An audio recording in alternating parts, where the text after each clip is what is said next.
La reconnaissance officielle des mariages coutumiers et religieux pourrait bientôt devenir une réalité grâce à une nouvelle proposition visant leur transcription dans le registre d'état civil. Présentée au Conseil des ministres le mercredi 10 juillet 2024, cette initiative promet de transformer le cadre juridique familial en intégrant les pratiques traditionnelles et confessionnelles dans la législation. Pour savoir ce que pensent les Ouagavillois de ce nouveau projet de loi, nous avons sillonné quelques artères de la capitale burkinabé et le moins qu'on puisse dire de cette nouvelle proposition semble vivement être apprécié. Je pense que déjà ça, c'est une bonne décision qu'ils ont prise.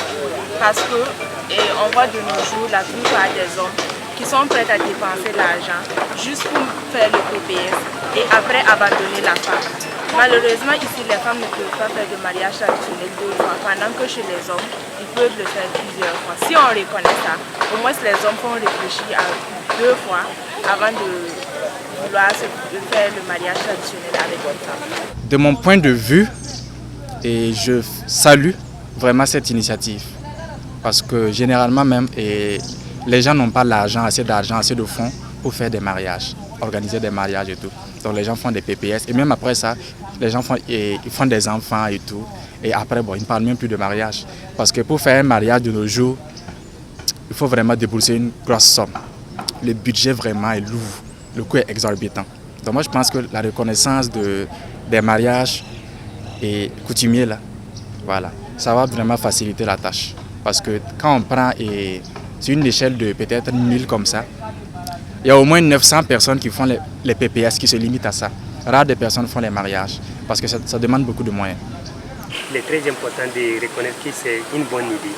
Selon moi, compte tenu de nos cultures, nos valeurs africaines, avoir un mariage traditionnel et puis ajouter un mariage civil encore, c'est en quelque sorte aller au-delà de nos cultures ou bien ajouter des problèmes, si je peux le dire. Donc, faire des mariages traditionnels, légal, c'est vraiment quelque chose que je trouve super, c'est bon et puis ça facilite les tâches, ça facilite les dépenses. La reconnaissance du mariage traditionnel dans l'ordre de la personne de la famille, c'est une bonne chose.